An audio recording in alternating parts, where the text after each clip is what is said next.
a todos. Como decía Alberto, hemos venido a hablar de su libro. Los que os reís, no sois jóvenes. No digo más. Sí, efectivamente, oye, un montón de tiempo trabajando con Roberto. Estaba haciendo el otro día memoria y yo creo que es desde el número de Guadalajara. Sí. Del Despertaferro Contemporáneo de Guadalajara. Tú ya habías colaborado antes con un artículo para la ofensiva de Vizcaya, precisamente para, sobre vascos. Y sobre vascos volveremos en poco tiempo. En poco tiempo, pero bueno, no adelanta acontecimientos. Si tuviera que destacar algo de Roberto como autor, es que siempre sorprende. Lo he dicho en alguna otra presentación. Por mucho que conozcas un tema, le pides un artículo, le pides un texto y te va a traer un enfoque, te va a traer información, te va a traer cosas que, bueno, pues que son novedosas, ¿no? Que no son lo que ha escrito todo el mundo. Y eso siempre es muy de agradecer. En este caso, y con respecto al libro, me parece especialmente interesante porque de la Primera Guerra Mundial se ha hablado mucho siempre del frente terrestre, de las trincheras, sin querer ofender a un especialista en las trincheras que tenemos en la sala, que luego me puede tirar algo si quiere. No, pero es verdad que es una historia militar que se ha centrado muchísimo en la trinchera y algo menos en la parte naval, ¿no? Y sin embargo, una de las cosas que vamos a descubrir en este libro es que la parte naval fue fundamental, con una cifra de bajas infinitamente menor. No estamos hablando de los 50.000 bajas del primer día de la ofensiva del Somme, del Somme, como dijo el general británico. La guerra, hemos perdido 50.000 hombres, hemos ganado unos cientos de metros, la batalla va bien. Si no lo cito mal, fue algo en esa línea. Entonces, bueno, es una guerra sin esa tasa de bajas, a lo mejor eso le ha hecho perder un poco de importancia, pero con un valor estratégico fundamental para el resultado de la guerra, ¿no? Pero además el libro no se va a centrar exclusivamente en las grandes flotas en las que, bueno, pues podamos tener más controladas. La flota británica, por supuesto, la flota alemana, sino que el libro va a hacer un recorrido por todos los demás países que aportaron su granito de arena. Tendremos ocasión de hablar de la flota austrohúngara. ¿Qué es esa cosa de la flota austrohúngara? Pues efectivamente, en el Adriático los austrohúngaros tuvieron una flota importante que además, si no me equivoco, se desempeñó bastante bien. Hablaremos de la flota rusa. Hablaremos de todos estos grupos o acompañamiento, guarniciones que podríamos considerar, pero que en el fondo fueron aportando su parte. Y yo no me quiero alargar mucho, porque la verdad es que tenemos para hablar bastante. Entonces, yo si quieres disparo la primera, vale. y vamos a ver si conseguimos dejar un hueco para que luego desde el público también puedan sacar sus piezas de 305 milímetros y tratar de darte. Planteas una hipótesis en tu libro, que es lo más interesante ya desde el principio. No es un libro o voy a contar una historia, sino que ya de entrada partimos de una hipótesis, ¿no? Que la guerra naval se articuló, digamos, a través de 4 dinámicas fundamentales, ¿no? Relación entre la construcción de flotas, de una flota de acorazados y la consideración de potencia mundial, unos cambios en el sistema de relaciones internacionales, fracasos de los planes de guerra terrestres, es decir, como vemos, pues los alemanes en el Marne fracasan, los franceses también fracasan en su ofensiva a los Ardenas, no hablemos de los rusos en Tannenberg y en los lagos masurianos, los austríacos se ven derrotados, es decir, todo el mundo tenía un plan para ganar la guerra por tierra y todo el mundo se encuentra al final de 1914 con que esto no funciona. Y una radicalización del conflicto. Entonces, bueno, pues sin desvelar la parte más interesante, que hay que dejársela a los lectores, por supuesto, haznos un pequeño resumen de estos planteamientos. Muchas gracias, Javier. Muchas gracias a todos por asistir. Bien, con el respecto al primero, la clave es Maugham. Es decir, cuando publica su libro, que se refería exclusivamente a Gran Bretaña, no se refería a todo el mundo, salvo era Gran Bretaña. La idea de que una flota te puede dar un imperio mundial se convierte en un axioma incluso en países que no la necesitaban, como en el caso de Estados Unidos, ¿no? ¿Qué ocurre a partir de ese momento? Que para ser una gran potencia hay que tener acorazados, porque la flota que defiende Maugham es una flota de línea, una flota de acorazados. La consecuencia es que todos los países se dedican o utilizan su dinero para construir este tipo de buques. Por ejemplo, Argentina construye acorazados, Brasil construye acorazados, Uruguay construye acorazados, y luego los países europeos y evidentemente Japón, que es el más parecido a Gran Bretaña por su situación geopolítica, y evidentemente Estados Unidos, ¿no? Pero hay un país en particular que es clave, que es Alemania, ¿no?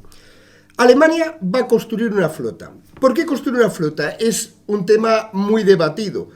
¿Por qué? Porque la flota se convierte en la única institución común en el Imperio Alemán. El Imperio Alemán no tenía un ejército, frente a lo que la gente piensa, tenía 4 ejércitos. Había un ejército bávaro, un ejército en Württemberg, un ejército sajón y un ejército prusiano. Entonces, el ejército no era una institución común. La flota sí podía ser una institución común y potenciar el nacionalismo alemán, que era bastante escaso, porque evidentemente era secundario frente al nacionalismo del país al que pertenecía. La gente era bávara y luego alemana. Incluso alguien como Hindenburg siempre dijo que él era un viejo prusiano. Era prusiano y luego alemán, ¿no? También hay un componente de política económica y política interior. La flota da mucho trabajo. Y evidentemente en un momento en que estamos hablando de un país que tiene una estructura política autoritaria o constitucional muy limitada, la participación ciudadana era muy limitada, pues digamos que con la flota se puede amortiguar las tensiones sociales que existen. Además, evidentemente la flota favorece a un conjunto de empresas vinculados con la industria metalúrgica como los Krupp, ¿no? Pero más allá de lo que supone para Alemania, la flota es la decisión alemana de construir una flota es una decisión revolucionaria, porque nos encontramos ante un país que tiene el ejército más poderoso del mundo y que aspira a tener la flota más poderosa del mundo. Esa revolución afecta precisamente a aquel que tiene el liderazgo naval en ese momento, que es Gran Bretaña. Es imposible que pueda haber un acuerdo entre dos países que aspiran al dominio del mar. ¿Cuál es el resultado? Que paulatinamente Inglaterra o Reino Unido, que había aspirado a una alianza con Alemania a finales del siglo XIX y comienzos del XX, empieza a ver a Alemania como su enemigo. Y eso nos lleva al segundo aspecto, que son las relaciones internacionales. A finales del siglo XIX, Gran Bretaña, que había sido la gran potencia mundial hasta ese momento, se encuentra con una situación en la que ya no puede mantener el espléndido aislamiento ni puede hacer frente a los desafíos que tiene a lo largo del globo. El primer gran desafío lo tiene en el continente americano, en el hemisferio occidental. ¿Qué hace Gran Bretaña? Retirarse. Se retira y deja el control de América a los norteamericanos. ¿Cómo queda plasmado eso? En que el canal de Panamá lo van a hacer los americanos. Los británicos se retiran. Con lo cual, digamos que una zona que había sido conflictiva, a finales del siglo XIX pudo haber una guerra entre Gran Bretaña y Estados Unidos, esa zona conflictiva deja de tener interés o ya no constituye un punto de tensión para los británicos. Pero sigue teniendo un problema muy grave. ¿Cuál es el problema muy grave? El problema muy grave es en la India, porque presionan a los rusos. Entonces los británicos se dan cuenta de que hay que llegar a un acuerdo en la India con los rusos. Llegar a un acuerdo con los rusos también significa llegar a un acuerdo con los franceses que presionan en Egipto. La consecuencia es que progresivamente Gran Bretaña se va acercando a sus antiguos enemigos, Francia y Rusia, y eso la indispone a la vez paralelamente con Alemania, que tiene su propia alianza con Austria-Hungría y con, evidentemente, Italia, aunque Italia a partir de 1902 ha hecho un pacto secreto con Francia por el cual se aleja de la Triple Alianza. ¿Qué va ocurriendo? Pues que se van gestando dos alianzas que evidentemente se enfrentarán en 1914. Por tanto, es el miedo británico a perder el dominio del mar y el miedo británico a perder el imperio lo que le hace acercarse a Francia y a Rusia. Y es precisamente ese acercamiento el que hace posible la Primera Guerra Mundial. Nunca jamás hubiera habido una Primera Guerra Mundial si Gran Bretaña no hubiera estado al lado de Francia y de Rusia. ¿Por qué? Porque los franceses y rusos nunca hubieran atacado a los alemanes, porque eran más débiles. Por tanto, evidentemente, la flota es un factor clave para que progresivamente el Reino Unido se acerque a los enemigos de Alemania y al final termine combatiendo con ellos en la Primera Guerra Mundial. Respecto a el papel de esa flota, evidentemente la flota británica durante todo el siglo XIX había sido una flota en potencia que había permitido a los británicos dominar los mares sin necesidad de una batalla. Después de Trafalgar y de las guerras napoleónicas, los británicos no tienen que librar batallas, simplemente con la presencia de la flota demuestran el poderío que tienen, ¿no? En la Primera Guerra Mundial, los británicos tienen un plan, que es bloquear a Alemania. Desde el primer momento, un bloqueo a distancia. Los alemanes tienen un plan, que es intentar derrotar a la flota británica en una batalla cerca de sus costas. Claro, es un plan un tanto absurdo. O la de Tirpitz. ¿Por qué es un plan un tanto absurdo? Porque para derrotar a la flota británica en las costas alemanas, la flota británica se tiene que acercar. Si no se acerca, no la puede derrotar. Es decir, digamos que esperaban que Gran Bretaña, el almirantazgo británico, hiciera lo que ellos querían que hiciese. Claro, sí, los británicos no hicieron eso porque evidentemente acercar una flota a las costas alemanas significa a lo mejor meterla en un campo de minas, en una trampa de submarinos, etc. Nunca se acercaron. Pero realmente ni el bloqueo, ni el proyecto de Tirpitz de derrotar a la flota alemana cerca de las costas, la flota británica cerca de las costas alemanas, hubiera tenido ningún interés si los alemanes hubieran ganado la Primera Guerra Mundial, tal como estaba previsto en la ofensiva de Riffen. O si evidentemente los rusos hubieran llegado a Berlín, aunque era mucho más difícil llegar a Berlín por parte de los rusos que llegar los alemanes a París. En el momento que la guerra de movimientos termina y se convierte en guerra de trincheras, el mar se convierte en un instrumento clave para intentar ganar el conflicto. ¿En qué sentido? El mar puede agotar por hambre a Alemania, bloqueo británico. El mar puede llevar a cabo una campaña en los Dardanelos y unir a los aliados occidentales, Francia y Gran Bretaña, con Rusia. Si los Dardanelos, el desembarco de Gallipoli, hubiera salido bien, es probable que la guerra se hubiera cortado. Y la historia del mundo, aunque no vamos a hacer aquí contrafactuales, hubiera sido distinto. ¿Por qué? Porque británicos y franceses hubieran abastecido a los rusos por el Mar Negro y evidentemente los rusos podían haber sostenido sus ofensivas contra los alemanes y probablemente hubieran derrotado a los alemanes mucho antes. Pero el mar también lo usan los alemanes. Una vez que fracasa la idea de una batalla cerca de las costas, pues no queda otra que intentar cazar una facción de la flota británica, derrotarla y buscar la paridad, porque la flota alemana era inferior a la británica. Pudieron conseguirlo en 1914, tuvieron una oportunidad, lo que pasa es que evidentemente el almirante von Ingenohl no se acercó hasta el límite que le habían indicado el almirantazgo alemán. Una vez que se hace muy difícil, porque los británicos construyen más deprisa que los alemanes, se hace muy difícil buscar la paridad, se abre el camino a la única opción que tienen los alemanes de victoria hasta la Revolución Rusa. ¿Cuál es la única opción que tienen de victoria? La guerra submarina. La guerra submarina es clave en la Primera Guerra Mundial. La iniciaron en 1915.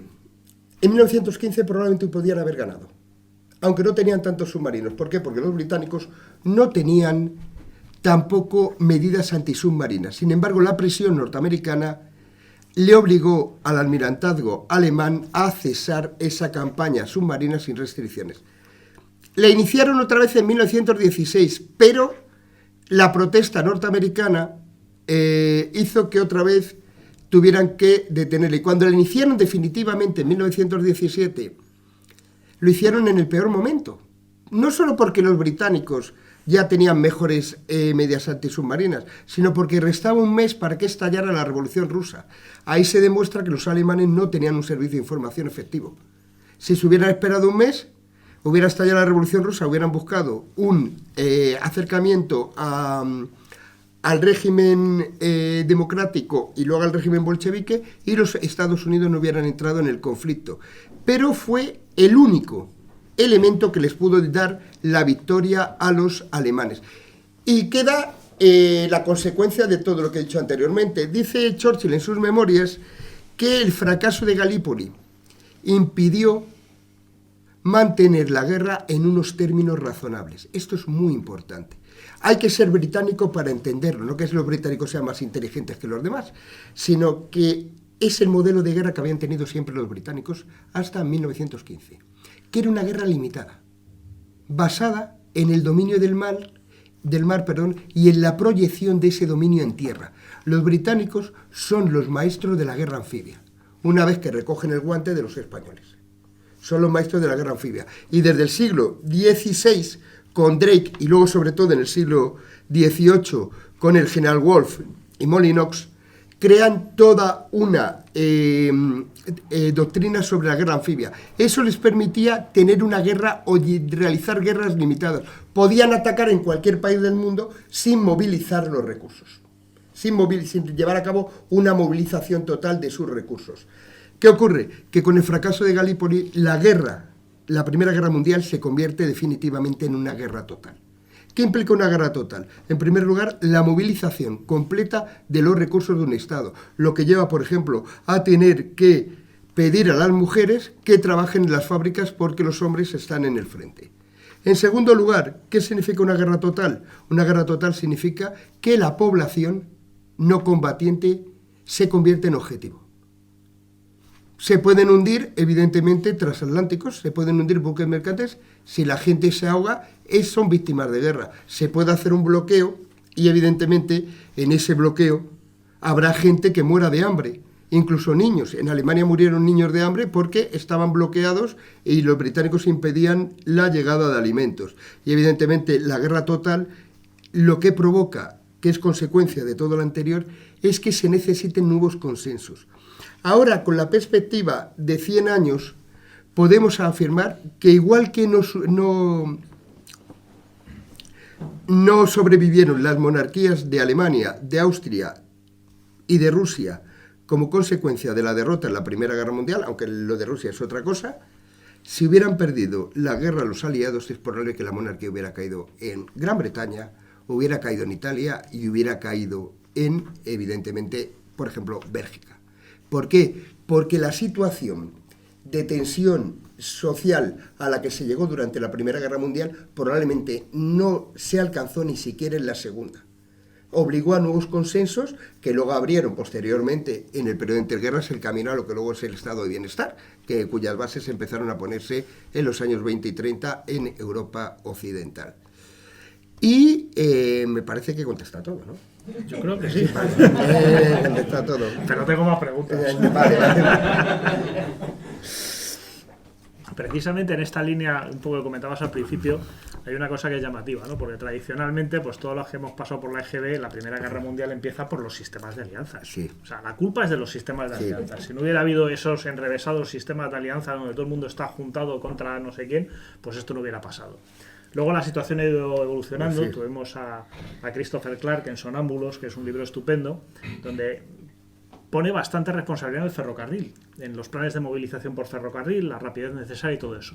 Lo que pasa es que Christopher Clark hay algo en lo que le llevas la contraria, y él con mucho dramatismo centra la entrada en guerra de Inglaterra por la invasión de Bélgica, y tú nos vienes a decir que es por la carrera naval. Es decir, que los británicos ya pensaban entrar en guerra mucho antes de que los belgas entraran en pánico. Así es decir, lo de Bélgica se ha convertido en la justificación de Edward Grey. Cuando hace el discurso en la Cámara de los Comunes para justificar por qué van a entrar en guerra, dice que es por el Acta de Neutralidad de 1830, en el cual Gran Bretaña o Reino Unido se compromete a defender la integridad territorial belga. Es una justificación. De hecho, los británicos tenían planes para invadir Bélgica, en la Primera Guerra Mundial. Es decir, si no lo hubieran invadido los alemanes, lo hubieran invadido los británicos. No, es porque evidentemente siempre buscas una justificación moral que te lleve a la guerra. Los británicos van a la Primera Guerra Mundial por miedo.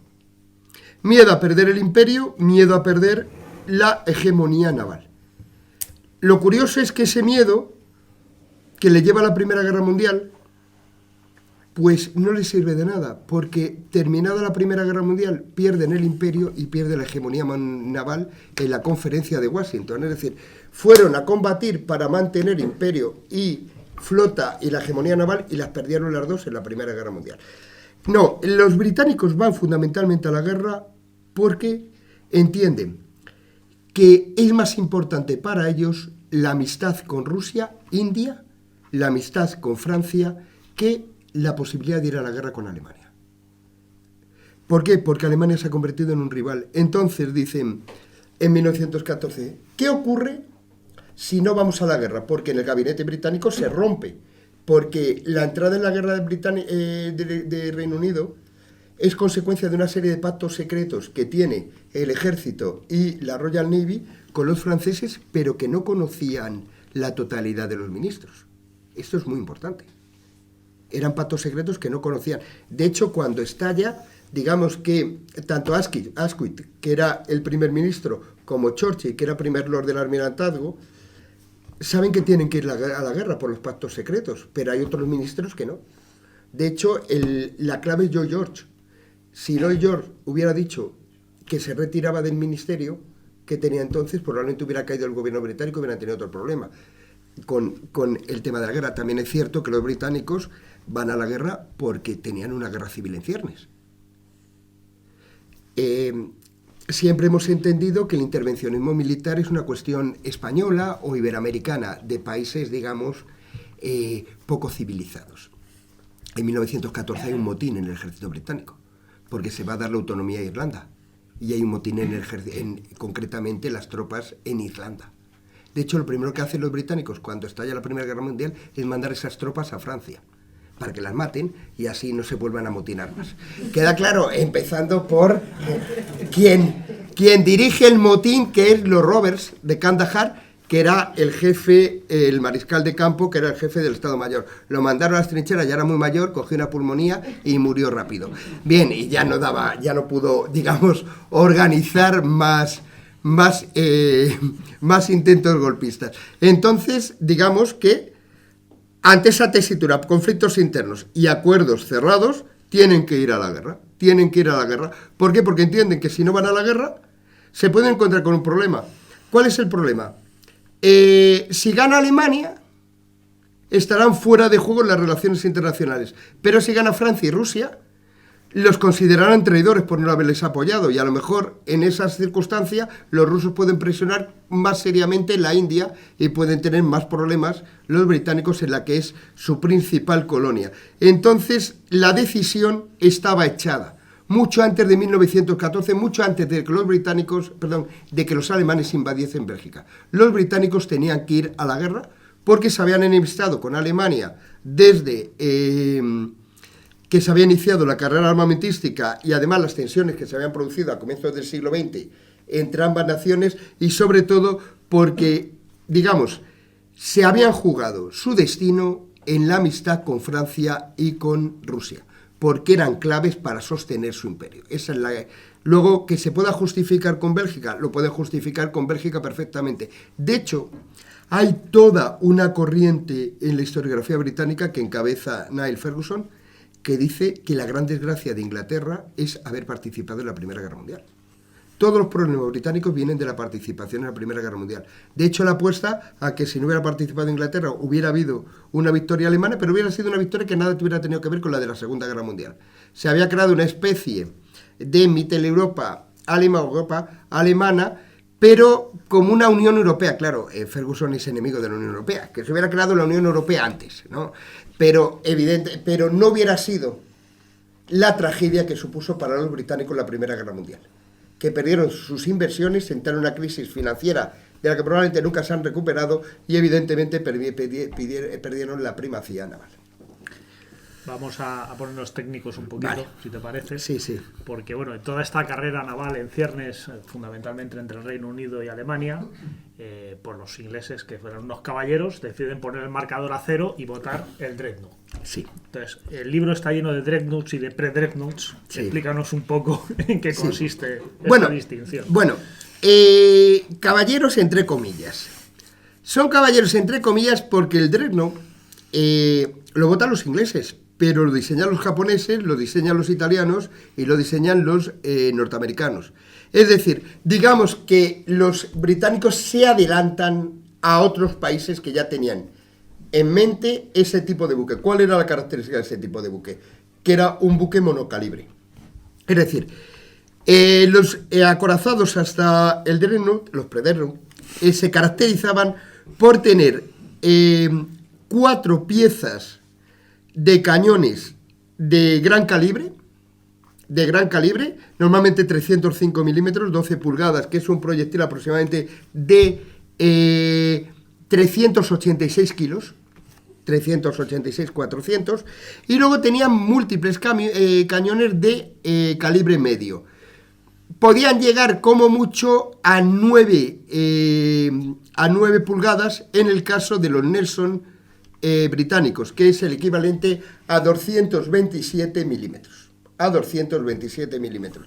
En los demás países eran incluso más pequeños.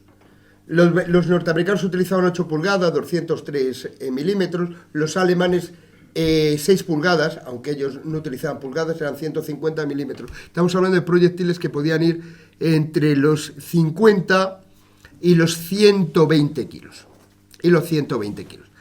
¿Cómo se combatía entonces? Antes del Dreadnought. Se combatía colocando los barcos en línea muy cerca unos de otros. Entonces, la clave era desarbolar al enemigo con los cañones de calibre medio, que disparaban muy rápido, y luego rematarles con los cañones de grueso calibre. Conforme avanza la artillería, avanzan los sistemas ópticos y aumenta el alcance de los cañones, se dan cuenta de que los cañones de calibre medio ya no tienen ningún interés en la guerra, entre otras cosas porque también han avanzado los sistemas de blindaje, con la aparición del acero Krupp. Con un cañón de 150 milímetros que dispara un proyectil de 45 kilos, evidentemente no atraviesas una chapa de acero de 200 milímetros. No la atraviesas. ¿Qué ocurre? Pues empiezan a realizar estudios en Japón, en Italia, con Vittorio Cuniverti, que es el que diseña el primer Dreadnought, y evidentemente he dicho Estados Unidos, Japón, Italia, ¿no? Se empiezan. También el Kaiser apuesta por un acorazado monocalibre. ¿Qué ocurre? Que los británicos se enteran de esos estudios y deciden adelantarse a los demás y votan en 1906 el primer acorazado monocalibre de la historia, que es el Dreadnought. Dicen que Fisher, el almirante Fisher, que es, quien apuesta por el buque, lo consideraba un diseño experimental, pero a partir de su botadura, el resto de las potencias empiezan a fabricar o empiezan a construir acorazados monocalibres. Por tanto, todas parten de cero. Es la gran ventaja que tienen los alemanes en ese momento, que parten de cero. Pero también es el momento en que tienen que decidir. ¿Por qué? Porque a lo mejor ya no era tan necesario construir esa flota. Los alemanes habían pensado siempre que podían derrotar a la flota británica porque la Royal Navy tenía múltiples enemigos. Tenía a los rusos, a los franceses, etc. Sin embargo, en 1906, los franceses son aliados, desde la Entente Cordial de 1904. Los norteamericanos ya no son una amenaza desde los acuerdos de comienzos del siglo XX. Y, evidentemente, Rusia tampoco es una amenaza porque ha perdido la flota luchando contra los japoneses en la guerra de 1904 y 1905, y sobre todo porque es aliada de Francia. ¿Por qué deciden seguir adelante con una estrategia equivocada? Porque los alemanes, a partir de 1906, entran en una vorágine equivocada, creando una flota. Porque esa flota ya nunca podía rivalizar con la británica. Porque los británicos ya no tenían ninguna necesidad de dividir su flota. De hecho, retiraron la flota más importante que tenían, que era la del Mediterráneo, y concentraron toda la flota en Escape Fleet, es decir, en Escocia. ¿Qué ocurre entonces? Que los alemanes deciden jugar y aceptar la apuesta del Dreadnought y empiezan a construir. ¿Por qué no construyen tanto como construyeron los británicos? Porque son más débiles financieramente. Es decir, muchas veces a la hora de plantear los grandes países del mundo antes de 1914 decimos, bueno, la industria norteamericana es tan grande, por ejemplo, en acero, como la industria de los 4 grandes, fabricaba entonces 31 millones de toneladas de acero, frente a las 17 que fabricaba Alemania, o las 8 que fabricaba Gran Bretaña, ¿no? Era muy fuerte la industria norteamericana, era muy fuerte la industria alemana, pero financieramente eran mucho más débiles que los británicos, porque los británicos controlaban el comercio mundial y sobre todo tenían más de 1.000 millones de libras invertidas en todo el mundo que les proporcionaban grandes intereses. Cuando los alemanes deciden aceptar el desafío del Drino y construir una flota que pueda rivalizar con la británica, los británicos aceptan el desafío porque pueden ganar. Y de hecho ganan.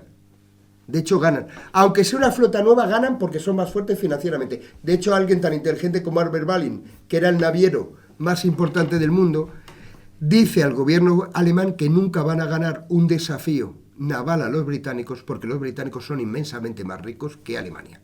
Además, no tenían que mantener un ejército tan grande como mantenía Alemania.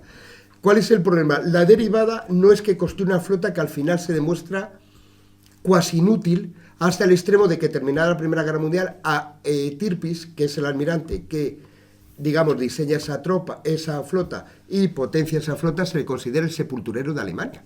O sea, hay opúsculos diciendo Tirpitz, el sepulturero de Alemania, ¿no? No es que construya una flota que luego se demuestre inútil, sino que esa flota supone un inmenso gasto para Alemania que le impide potenciar el ejército de tierra. En 1914 solo estaban encuadrados en el ejército alemán el 55% de los jóvenes en edad de combatir. En Francia el 80%. Si probablemente, pero es especular, ese dinero que se invirtió en la flota se hubiera dedicado al ejército de tierra, a lo mejor no había hecho falta la flota porque hubieran ganado la guerra en 1914. Porque es solamente el 55% de los jóvenes, que es muy poco, frente al 80% que tenía Francia. Es decir, había un 45% de jóvenes alemanes en edad de combatir que no estaban encuadrados en unidades cuando estalla la Primera Guerra Mundial. Podían cuasi haber doblado el ejército. Pero claro, ese dinero se dedicó a la flota, una flota que luego no demostró la utilidad para la que teóricamente se había creado. Incluso se podía haber destinado dinero, como ocurre a partir del año 1913, después de una reunión el 8 de diciembre, en submarinos. Con el precio de un acorazado puedes construir fácilmente 70 o 80 submarinos de entonces. Es decir, que podría haber tenido una flota enorme submarina que hubiera bloqueado mediante el dominio negativo del mar a Gran Bretaña. Optaron por ese desafío, creyendo que podían ganar, que podían utilizar la flota para conseguir mejores ventajas en el ámbito imperial. Es decir, es una estrategia fracasada cuyos grandes responsables son Tirpitz y Guillermo II, que siguió la política del almirante. De hecho, a partir de 1914, cuando Guillermo se da cuenta que la estrategia de Tirpitz es errónea, ya se demuestra errónea, pero es irreversible, le empieza a alejar y al final, digamos, acepta su dimisión en 1916 con una frase, digamos, extremadamente elegante. Dice, son las ratas las primeras que abandonan el barco. Es decir, cuando, digamos, acepta la dimisión de Tirpitz. Hablabas de submarinos, Sí. esos buques que tanto han levantado la imaginación. Yo creo que desde el Nautilus, ¿no? Sí. Ese barco todopoderoso que hunde a los barcos Sí. que lo persiguen con toda la facilidad del mundo, que ya había adelantado Julio Verne. Además, hay un incidente muy al inicio de la guerra, creo que es el U-9, el que hunde 3 cruceros británicos, el Hogg, el Crecy y el Abukir, en una tarde, lo cual hay como para ponerle los pelos como escarpias a cualquiera. Y es una de las apuestas, como decías, de los alemanes, porque no hay... sí es verdad que hay submarinos de otros países, los austrohúngaros en el Mediterráneo, pero no al nivel de los alemanes. Es decir, ellos son los que van a desplegar este arma. Ya nos adelantabas un poco los 3 periodos, cómo funciona esta guerra de submarinos, que pudo haber sido la victoria naval. Sí, hay una cosa que es muy característica de los alemanes. Es que, a pesar de la imagen que tienen, son extremadamente flexibles en el plano militar. Desde el siglo XIX, a diferencia de los demás ejércitos que funcionaban con órdenes, ellos funcionaban con directivas, con lo cual dejaban una gran capacidad, una gran libertad de acción a sus comandantes, ¿no? Tanto en tierra como en el mar. los comandantes submarinos alemanes son especialmente brillantes, pero porque tienen esa capacidad, esa libertad de acción y esa, digamos, responsabilidad de mando que viene de la formación que han recibido. ¿Qué ocurre? Primero hay que entender que un submarino no es un submarino. Los únicos submarinos que existen son los nucleares. El resto de submarinos no son submarinos porque pueden permanecer sumergidos no más de 2 horas. La idea de que un submarino es un buque que puede estar eternamente bajo el mar no es verdad. Un submarino puede estar sumergido no más de 2 horas. Perdona, igual puede, pero sin tripulación. Sin tripulación, sin tripulación. Automáticamente, al cabo de 2 horas, tiene que subir a la superficie para recargar las baterías. ¿Qué ocurre? Que evidentemente los submarinos son una invención española de Isaac Peral y Narciso Monturial. Lo que pasa es que luego no los hicimos, cuando a lo mejor hubieran sido útiles en la guerra de 1898. Y tienen muy poco interés mientras los motores son motores de explosión normales. ¿Por qué? Porque tenían muy poca autonomía. La importancia del submarino es cuando se introduce el motor diésel, que le proporciona miles de millas de autonomía. Eran pequeños, 250, 400 toneladas. Luego se harán submarinos de 1500 toneladas, que son los célebres submarinos comerciales alemanes, ¿no? Pero, como ha dicho muy bien Javier, los alemanes consideraban el submarino secundario. Tirpitz siempre había apostado por una guerra de acorazados. Sin embargo, Bedin, en una tarde hunde 3 cruceros acorazados. Y a partir de ese momento se dan cuenta de que el submarino puede ser extremadamente útil.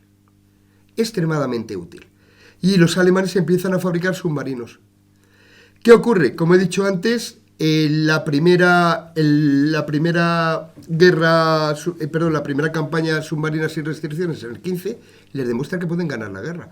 Lo que pasa que ante una protesta norteamericana ceden y la paralizan. ¿Por qué paraliza la ofensiva? Porque estamos hablando de una ofensiva sin restricciones. Había establecido por el protocolo de La Haya cómo podían combatir los submarinos. Los submarinos tenían que combatir saliendo a superficie, mandando un trozo de abordaje al buque enemigo, viendo la carga, y si la carga era de guerra le podían hundir. Evidentemente nadie hace eso, porque mientras el submarino está en superficie es muy fácil hundirlo, ¿no? Entonces, con ese tipo de guerra contra el tráfico comercial, mejor no hacerla. La guerra sin restricciones implica marcar unas zonas de guerra y todo buque que entre en esa zona se puede hundir, que es lo que hacen en 1915. Demuestran que es extremadamente efectiva. Pero la protesta norteamericana hace que los alemanes cedan y restrinjan acaben con esa campaña. Luego lo vuelven a intentar en el 16, también ocurre lo mismo, y ya en el 17, que supone, junto al telegrama Zimmermann, la entrada de Estados Unidos, y los alemanes ya apuestan la guerra por la campaña submarina sin restricciones como única opción para ganar la guerra. Luego, evidentemente, la salida a Rusia les brindará otra opción en tierra. ¿Por qué fracasó esa campaña? Que es lo verdaderamente interesante. Cuando empieza la campaña, superan incluso las previsiones, llegan a hundir a 800.000 toneladas de buques mercantes al mes, cuando habían previsto 600.000. Pero terminan fracasando por la intervención norteamericana, pero sobre todo por la incompetencia alemana. La incompetencia alemana se manifiesta fundamentalmente en 2 dinámicas. La primera, que no envían submarinos a la costa norteamericana. Si hubieran mandado submarinos a la costa norteamericana, como ha reconocido el almirante Jellicoe y el almirante Mayo, que era el jefe de la flota atlántica de los Estados Unidos, los americanos no hubieran podido mandar destructores a apoyar a Gran Bretaña, porque hubieran tenido que dejar sus destructores en su costa, defendiendo evidentemente sus barcos, con lo cual hubieran debilitado la lucha antisubmarina de los aliados. Y el segundo gran error es la incapacidad para diseñar una táctica que pudiera destruir los convoys. En la Primera Guerra Mundial los submarinos operaban de día y sumergidos. Entonces luego en la Segunda Guerra Mundial es todo lo contrario. Operarán de noche y en superficie. En la Primera Guerra Mundial es de día y sumergidos. ¿Qué ocurre? Que no funcionan frente a convoys. ¿Por qué? Porque hay muchos buques de escolta. Entonces, digamos, tienen que detener los ataques. ¿Por qué tienen que detener los ataques? Porque los submarinos actuaban individualmente. El comodoro Michelsen, luego almirante, es incapaz de diseñar una táctica para atacar convoys. Llama la atención porque los alemanes habían sido los primeros en utilizar convoys en el Báltico, en 1915, y habían frenado la ofensiva submarina rusa.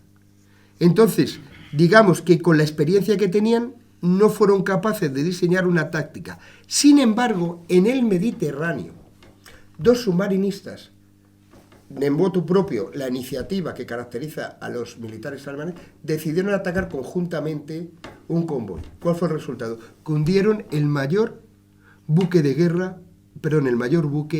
que se fue a pique en la Primera Guerra Mundial. El Transatlántico Justicia, de 32.000 toneladas. Actuando conjuntamente. Pues bien, Michelsen no captó que ahí estaba la clave. ¿Cuál fue el resultado? Que al final los aliados pudieron frenar la ofensiva submarina. Luego en la Segunda Guerra Mundial pasará lo mismo. Es decir, con la táctica de la manada de lobos famosa, los aliados no pueden hacer nada. Fue luego la aparición del radar, etcétera, lo que frenó, pero inicialmente no pueden hacer nada contra la táctica de los submarinos.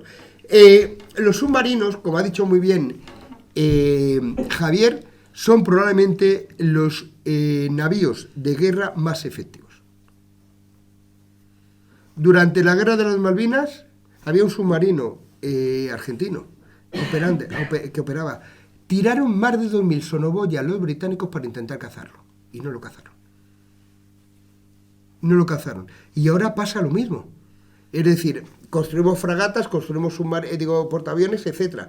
Pero evidentemente son más efectivos los submarinos. Porque es que es muy difícil localizar un submarino. A no ser que se acerque mucho al barco enemigo. Pero si opera a 100 kilómetros, que puede operar fácilmente, a 100 kilómetros, no lo detectas. No lo detectan. En la Primera Guerra Mundial no se detectaban, porque no había medios para detección inicialmente. De hecho, muchos testimonios aliados dicen que veían el submarino debajo, se asomaban por la borda del buque y veían el submarino debajo y no podían hacer nada, porque no había cargas de profundidad. No tenían nada con lo que atacar al submarino, estaban viendo debajo. Entonces ese fue el gran error de Michelsen, no haber diseñado una estrategia que pudiese hacer frente a los convoys y no haber atacado las costas norteamericanas. Tampoco podemos saber si hubieran ganado o no ganado la guerra, pero desde luego en 1917 Gran Bretaña estaba al borde del colapso. Al borde del colapso, es decir, cuando entraron los norteamericanos en la Primera Guerra Mundial, los británicos estaban realmente al borde del colapso. Si hubiera continuado la campaña en esas mismas cifras, estamos hablando de 800.000 toneladas al mes, que estamos hablando de que la flota británica era de 13 millones de toneladas. ¿Me entendéis lo que os digo? 13 millones de toneladas. En un año desaparece la flota. Era la clave. Lo que pasa que, bueno, pues al final la aparición del sonar, la aparición de las cargas de profundidad y la forma de atacar de los submarinos alemanes provocaron su derrota. El sonar fue muy importante. El sonar es el ASDIC británico, que permite detectar un objeto metálico en el mar, y luego las cargas de profundidad, que era lo que permitían atacar a los submarinos, porque hasta entonces no había habido forma de atacar a un sumergible.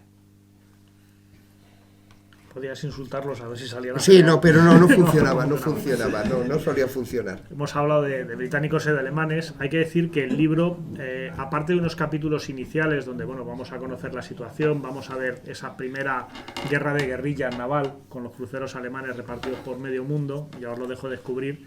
El libro no se centra en británicos y alemanes, sino que tenemos a todos los demás actores, como decíamos antes, ¿no? Y de hecho, comentábamos fuera de micrófono, en Jutlandia se centra lo justo. O sea, se ha escrito un montón sobre Jutlandia, no es una batalla misteriosa. Y yo creo que en este sentido es un gran acierto pues que hablemos del Báltico o que hablemos de... A mí me sorprendió mucho de la flota austrohúngara. Sí. Porque además uno se imagina Austria y Hungría, que son países sin costa, Sí. y dice, una flota austrohúngara. Pues hubo una flota austrohúngara, además muy curiosa. Cuéntanos algún detalle. Sí, existe una visión del Imperio Austrohúngaro como casi un país de opereta, que no funcionaba. En el caso terrestre están las aventuras del soldado Sveit, que es una serie muy buena que habla de un soldado que no era soldado ni nada. La imagen es que el Imperio Austrohúngaro no funcionaba. Pues había una cosa que sí funcionaba, era la flota. La flota que se había construido en el siglo XIX, tras la victoria del almirante Tegetthoff, era la más eficiente del mundo. ¿Podemos decir que había flotas más grandes? Sí, pero ninguna tan eficiente como la austrohúngara. Era fuerte en 4 acorazados Dreadnought y luego tenía 12 acorazados pre-Dreadnought, ¿no? Pero lo verdaderamente fantástico eran las unidades ligeras. Los submarinos, donde destacó el capitán von Trapp. Luego se hizo una película sobre su vida, que es Sonrisas y Lágrimas. Es decir, es verdad, von Trapp es el gran héroe submarinista austriaco. Es para batirse el Sí, duelo, esa película. claro, sí, es terrorífica, ¿no? Pero bueno, y luego lo que es destructores y cruceros, donde la figura clave fue el almirante Horthy, que era capitán de navío y luego terminó siendo almirante y jefe de la flota austrohúngara al final, aunque eran más jóvenes de los almirantes de la doble monarquía. ¿Por qué era una flota tan eficiente? Era una flota muy eficiente porque estaba muy bien entrenado. Y estaba muy bien entrenada fundamentalmente porque las tripulaciones lo ocupaban o las formaban pueblos de la costa, ¿vale? Horthy era húngaro, pero había almirantes croatas, había eslovenos, etcétera, personas que estaban acostumbradas al mar, ¿no? Luego tenían un servicio de información excelente.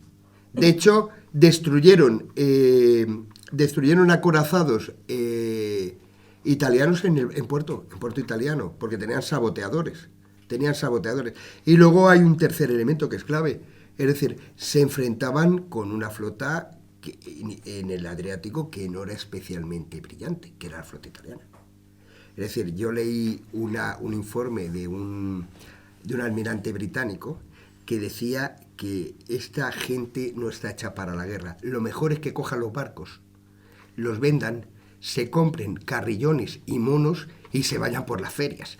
Es decir, era la impresión que tenían los británicos de los italianos. A mí lo de los monos y los carrillones fue genial, y se vayan por las ferias pidiendo dinero, ¿no?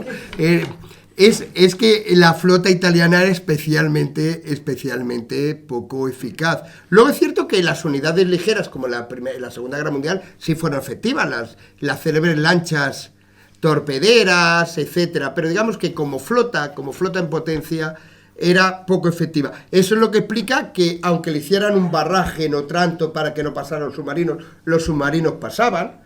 Cada X tiempo daban un golpe de mano contra el barraje y los aliados, siendo mucho más numerosos, no podían coger a los buques austrohúngaros, etcétera. Hubo un caso en el que no es que no pudieron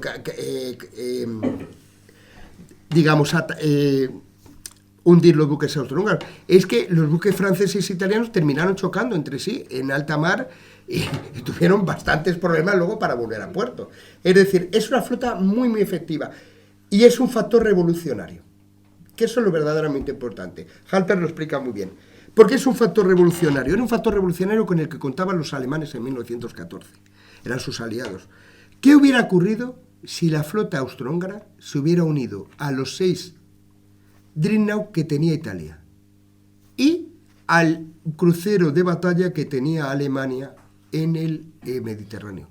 Pues que hubieran tenido una flota de 11 Dreadnought frente a los a los 4 franceses. Eso hubiera obligado a los alemanes, a los británicos, a llevar acorazados del Mar del Norte, debilitando la Grand Fleet.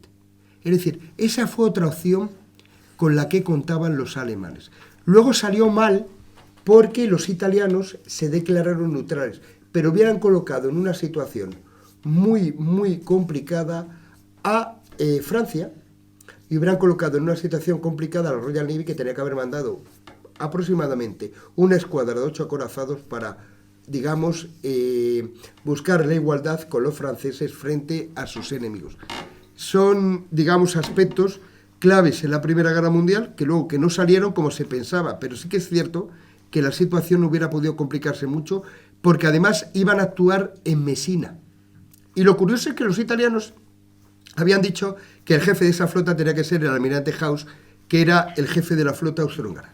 Iban a actuar en Mesina. Evidentemente Mesina, en Sicilia, es un puerto abierto. Desde Mesina puedes controlar todo el Mediterráneo. Evidentemente lo primero que hubiera caído probablemente hubiera sido Malta.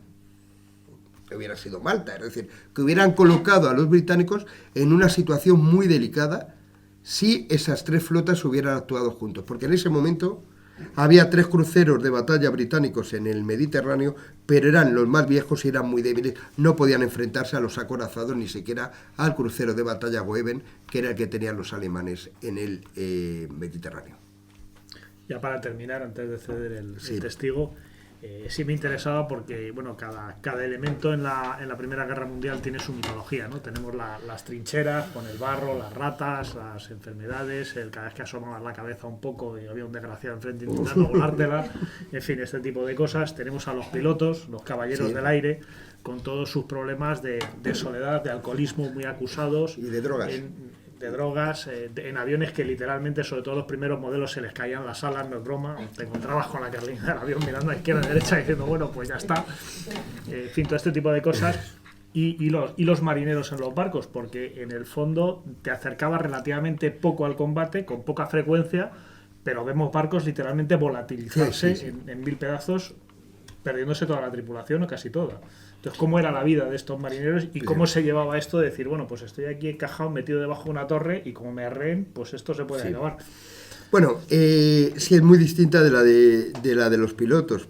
Los pilotos de la Primera Guerra Mundial, sobre todo al principio, no podían volar con los aviones, pero buscaron algunas sustancias que les permitía volar sin moverse sin moverse de casa, ¿no? Pues, hay todo un estudio del consumo de cocaína por los pilotos en la Primera Guerra y de otras sustancias, ¿no? Psicotrópicas. Respecto a los marineros, depende de la flota.